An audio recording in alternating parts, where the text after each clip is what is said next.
নমস্কার, CNN24 সান্ধ্যকালীন সংবাদে আপনাদের সবাইকে স্বাগত জানিয়ে সাথে রয়েছে আমি মাম্পি। আসুন দেখে নেওয়া যাক আজকের সংবাদ শিরোনাম। কাছাড়ে ৬ শ্রমিকের মৃত্যু, মুখ্যমন্ত্রীর বার্তা নিয়ে নিহতদের পরিবারের পাশে কমলাক্ষ।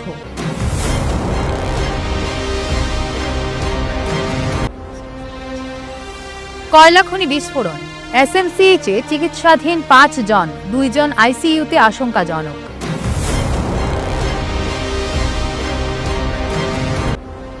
সিসিটিভিতে ধরা পড়ল রোমহর্ষক চুরি, রামনগরে অ্যাপার্টমেন্টের সামনে থেকে উধাও দামি bike.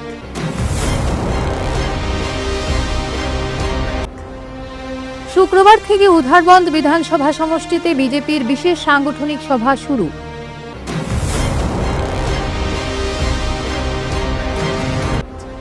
শ্রীভূমির Zohra Tabassum সাওয়ানের UGC net পরীক্ষায় জেআরএফ ও ইতিহাসে কৃতিত্ব।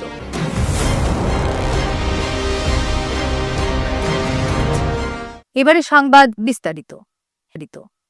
মেঘালয়ের অবৈধ কয়লা খনিতে সংঘটিত দুর্ঘটনায় বরাক উপত্যকার একাধিক শ্রমিকের মৃত্যুর খবর সামনে আসতেই কাছাড় জেলা জুড়ে নেমে এসেছে শোকের ছায়া। এই ঘটনায় এখন পর্যন্ত কাছাড়ে ৬ জন শ্রমিকের মৃত্যুর খবর পাওয়া গেছে। বৃহস্পতিবার রাতে শোক ও সন্তপ্ত পরিবারগুলির সঙ্গে সাক্ষাৎ করেন বিধায়ক কমলাক্ষ দে পুরকায়স্থ। শ্রমিকদের পরিবারের পাশে দাঁড়িয়ে তিনি গভীর সমবেদনা জানান। তাদের অপূরণীয় ক্ষতির কথা বারবার স্মরণ করেন। এই দুর্ঘটনায় মূল্যবান প্রাণ যে চলে গিয়েছে তাদের পরিবারগুলি নয়, গোটা সমাজের জন্য তা এক অপূরণীয় ক্ষতি বলে মন্তব্য করেন তিনি। বিধায়ক বিদেহী আত্মাদের শান্তি কামনা করেন এবং শোকাহত পরিবারগুলির এই অসীম দুঃখ সহ্য করার ক্ষমতা জানানোর জন্য প্রার্থনা জানান। মেঘালয়ের ওই কয়লা খনির দুর্ঘটনায় এখনও শোকের ছায়া কাটেনি গোটা এলাকায়। প্রশাসনের তরফ থেকে তদন্ত প্রক্রিয়া চালু রয়েছে। আমি এবং আমাদের সবাই এখন উপস্থিত হয়েছে, আসলে ভাষায় আমরা প্রকাশ করতে পারছি না যে একটা পরিবারের 2টা সন্তান। একটু আগে মৈতুষ বৈষ্ণবের বাড়িতে গিয়েছিলাম এবং এখন পুরঞ্জন বৈষ্ণব এবং নিকুঞ্জ বৈষ্ণব এক পরিবারেরই 2টা সন্তান। ওদের দুজনের বিয়ে হয়েছে, বাচ্চা সন্তান ওদের আছে। চুতুঙ্গা বিশেষ করে কেরেলিয়াট পুলিশ স্টেশনের আন্ডারে, সেখানে কোল মাইনিংয়ের সময় ব্লাস্টিং হয় এবং সেখানে আগুন লাগে এবং আপাতত আমরা 3 জনের খবর পেয়েছি এবং অনেকেই গুরুতরভাবে আহত হয়েছেন। মাননীয় মুখ্যমন্ত্রী সেই ঘটনাটা শুনতে পারলেন। বিধায়ক হিসাবে উনার নজরে সেই জিনিসটা আনলাম এবং আনার সঙ্গে সঙ্গে যদি ওদের করে আসছিলাম, মুখ্যমন্ত্রী বললেন যে ওদের করে গিয়ে মুখ্যমন্ত্রীর সমবেদনাটুকু, পরিবারের প্রতি ওনার যে সমবেদনা এবং ওদের আত্মার যাতে চিরশান্তি উনি কামনা করছেন এবং ওদের ওই পরিবারে যাওয়ার জন্য এখন এসছি। এবং বিশেষ করে আমরা বিশ্বাস করি আজকে হয়তোবা আর্থিক সাহায্য করে এই পরিবারের আমরা এই যে ক্ষতি, সেই ক্ষতি আমরা লাঘব করতে পারবো না। এই লস আমরা কোনোদিনই আমরা মোচন করতে পারবো না। তথাপি মাননীয় মুখ্যমন্ত্রী সেটা ইনস্ট্রাকশন দিয়েছেন এবং আমাকে বলেছেন সেই কথাগুলো সেই পরিবারকে জানিয়ে যাওয়ার জন্য যে প্রত্যেকের 2 ভাই, প্রত্যেকের পরিবার এবং ব্যক্তি হিসাবে 5 লক্ষ টাকা করে দেওয়া হবে কম দিনের ভিতরে, 2-4 দিনের ভিতরে, যাতে সেই টাকাটা অন্তত এই পরিবারকে যাতে আমরা দিতে পারি এবং যারা উইন্ডেড হয়েছে ওদের যাতে আর্থিক সাহায্য করা যায় এবং করে যাতে ওদেরকে যাতে সুস্থ হয়। যাতে ভগবানের কাছে প্রার্থনা করছি ওরা মেডিকেল কলেজে আছে, ওরা যাতে সুস্থ হয়ে যাতে ঘরে চলে আসে, যাতে 1 নম্বর। 2 নম্বর হচ্ছে গিয়ে যে আজকে মুখ্যমন্ত্রী ইনস্ট্রাকশন দিয়েছেন যে ফ্রি ট্রিটমেন্ট এবং ওই পরিবারগুলোতে যাতে আমরা আর্থিক সাহায্য করতে পারি, তার জন্য নিশ্চয়ই আমি আমার সহযোগিতা করব। পূর্ব জয়ন্তিয়া হিলস জেলায় একটি কয়লা খনিতে সংঘটিত ভয়াবহ বিস্ফোরণে বহু শ্রমিকের মৃত্যু ঘটেছে। এই মর্মান্তিক দুর্ঘটনায় কাছাড় জেলার 5 জন শ্রমিক গুরুতরভাবে আহত হন।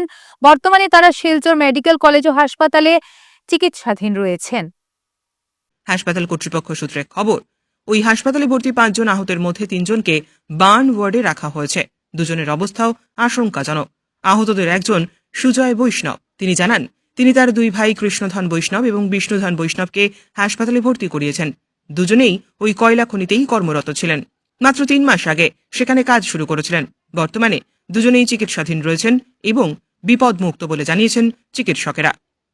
अच्छा क्या हुआ? तो मेरा छोटा 2 भाई को लेके आया इधर में कल लेके आया तो गुरुत्व में जख्म हुआ। अभी तो ट्रीटमेंट चल रहा है। वो तो 2-3 महीने हुआ गया इधर में काम करने के लिए। कैसे हुआ ये मालूम नहीं, तो खबर आया जो इधर में एक्सीडेंट हुआ तो जल्दी तोड़ी गुरी करके मैंने इधर में गया गाड़ी लेके, तो कल रात मैंने इधर में लेके आया, मेडिकल में लेके आया। अभी तो ट्रीटमेंट चल रहा है। अभी है मैंने ज़्यादा ये नहीं है, तो मोटामोटी है। एडमिट है 5 आदमी एडमिट है इधर में।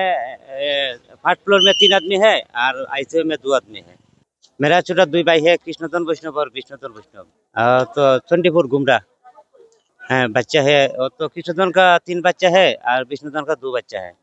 और तो कमाने वाला है। तो ज्यादा मैन पावर है किंतु मैंने कर्मसंस्था का ये नहीं है, इसलिए तो मानो दूसरा जगह में जा रहा है ना। रियल इधर में कर्मसंस्था होने से तो इधर में नहीं जाएगा आदमी, दूसरा जगह में नहीं जाएगा।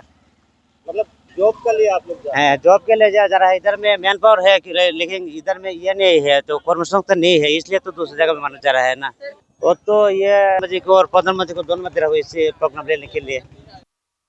রাজ্য জুড়ে চুরির ঘটনা ক্রমেই বাড়ছে। এবার রামনগর 2 নম্বর রোডের জনবহুল এলাকায় অ্যাপার্টমেন্টের সামনে থেকে ফিল্মি কায়দায় চুরি হয়ে গেল একটি দামি মোটরসাইকেল। পুরো ঘটনাটি ধরা পড়েছে সিসিটিভি ক্যামেরায়। যা ইতিমধ্যে সোশ্যাল মিডিয়ায় ভাইরাল। ফুটেজ অনুযায়ী একটি বাইকে করে 3 যুবক এলাকায় ঘোরাঘুরি করতে যায়। অ্যাপার্টমেন্টের সামনে রাখা একটি নির্দিষ্ট বাইককে টার্গেট করে মাত্র কয়েক সেকেন্ডের মধ্যেই দুজন অত্যন্ত দক্ষতার সঙ্গে বাইকের লক ভেঙে ফেলে। এরপর ইঞ্জিন চালু না করে বাইকটি কিছুটা দূরে ঠেলে নিয়ে গিয়ে দ্রুত এলাকা ছেড়ে পালিয়ে যায়। আশেপাশের মানুষ কিছু বুঝে ওঠার আগেই চুরির কাজ সেরে ফেলে তারা। স্থানীয় সূত্রে জানা যায়, সিসিটিভি ফুটেজে চোরেদের মুখ আংশিকভাবে দেখা গেলেও হেলমেট এবং কাপড়ের কারণে তা সঠিকভাবে শনাক্ত করা কঠিন হয়ে পড়েছে। এলাকাবাসীর অভিযোগ, পুলিশের টহল নজরদারি আরও বাড়ানো জরুরি এই এলাকায়। ইতিমধ্যেই পুলিশ ঘটনার তদন্ত শুরু করেছে। সিসিটিভি ফুটেজ খতিয়ে দেখে অভিযুক্তদের শনাক্ত এবং গ্রেপ্তারের চেষ্টা চলছে। তবে এই দুঃসাহসিক চুরির ঘটনা শহরের সাধারণ মানুষের নিরাপত্তা নিয়ে নতুন করে বড় প্রশ্ন তুলে দিল। কাল ভোরবেলা আর কি বাইকটা আমাদের অ্যাপার্টমেন্টের সামনেই ছিল আর কি, জাস্ট গেটের সামনে ছিল। তো ভোরবেলা উঠে আমি দেখলাম যে এখানে বাইকটা নেই। তো আমি সাথে ফ্ল্যাটের সিসিটিভি ফুটেজে দেখতে পেলাম যে এখান থেকে বাইকটা চুরি করা হয়েছে আর কি। 2টো নাগাদ, ভোর 2টো নাগাদ বাইকটা চুরি করা হয়েছে। 2 জন ছিল, আরেকজন ছিল, 3 জন মিলে ওরা টোটাল চুরি মানে এই পুরোটা চুরি করেছে আর কি। দেবালয় অ্যাপার্টমেন্ট, ফার্স্ট ক্রসিংয়ের পরে, রামনগর রোড নাম্বার 2 ফার্স্ট ক্রসিংয়ের পরে। হ্যাঁ, আমি করে এসেছি, জিডি এন্ট্রি করে এসেছি আমাদের দুর্গাচুমনি পুলিশ ফাঁড়িতে আর কি। ওরা বলছে ওরা এটা ম্যাটারটা টেক আপ করছে, ওরা দেখছে আর কি। বাইকটা royal Enfield Hunter 350 green colour ছিল। এটা প্রায় 2 বছর হবে, 19 মান্থস হলো আর কি জাস্ট। হ্যাঁ, TR01 AX 5111 বাইকের নাম্বারটা। Royal Enfield Hunter 350 TR01 AX 5111। না বাইক ভিতরেই থাকে। কালকে মানে ভুলবশত জাস্ট রেখেছিলাম, তো এটা আর ঢুকাতে মনে নেই আর কি ভিতরে। কিন্তু লকই ছিল, বাইক লকই ছিল, লক ভেঙে ওরা নিয়ে গেছে।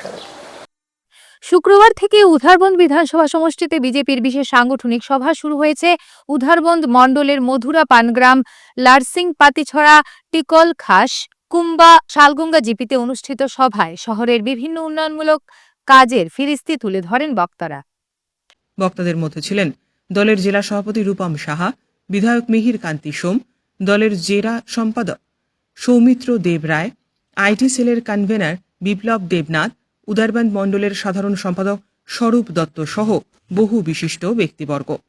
উপস্থিত ছিলেন শালগঙ্গা জেলা পরিষদ সদস্য দীপ্তি শুক্লবৈদ্য। এছাড়াও ছিলেন বুথ সভাপতি সদস্যা, শক্তি কেন্দ্র প্রমুখ সহ দলীয় কর্মকর্তারা। আপনি 6 মাসের ভেতরে না দেন তাহলে কিন্তু ডিসির পারমিশন লাগে, এর থেকে উপরে গেলে কোর্ট থেকে পারমিশন আনতে হয়। আজকাল সব অনলাইন। গতকে একটা কথাই বলছি, নিজের ব্যাংকের অ্যাকাউন্ট ঠিক রাখবেন, আধার কার্ড ঠিক রাখবেন, ভোটার আইডিতে নাম যদি ভুল থাকে সেটা সংশোধন করবেন। একটা কথা মনে রাখবেন, বার্থ সার্টিফিকেট কখনো শুদ্ধ করা যাবে না। যে নাম শিশুটা রাখবেন সেই নামে বার্থ সার্টিফিকেটে নাম যখন লিখাবেন রেজিস্টারে ওই নামটা লিখাবেন। আমরা প্রায় কি করি, ডাকনাম দিয়ে অনেকে করে নিই, চা বাগানে তো যথেষ্ট ভুল। আপনারা এটাতে বিরত থাকবেন। আগামী দিনে বাচ্চার কাগজ, আগের দিনে অনলাইনে সবকিছু কাগজ একুরেট না হলে আপনারা বেনিফিট থেকে বঞ্চিত হবে।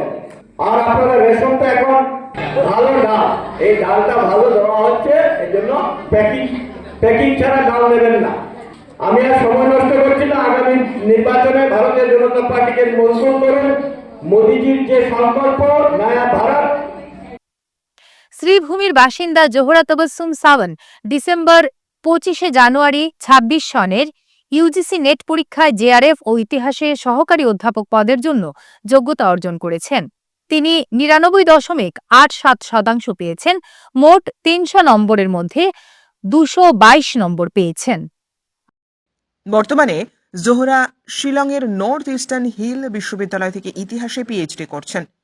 এর আগে তিনি 2024 সালে ইতিহাসে NESLET ডিগ্রি অর্জন করেছিলেন এবং কৃতিত্বের সাথে তিনি আসাম বিশ্ববিদ্যালয় শিলচর থেকে বিএ এবং MA উভয় ক্ষেত্রেই ইতিহাসে স্বর্ণ পদক পেয়েছেন।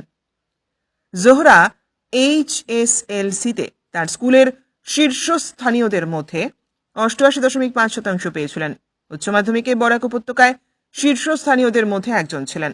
পরীক্ষায় 88.4% পেয়েছিলেন এবং উচ্চ মাধ্যমিকে আসামের সেরা মেয়েদের মধ্যে ছিলেন। আসাম সরকারের কাছ থেকে একটি স্কুটারও উপহার হিসেবে পেয়েছিলেন। আজকের সংবাদ এ পর্যন্তই। ধন্যবাদ।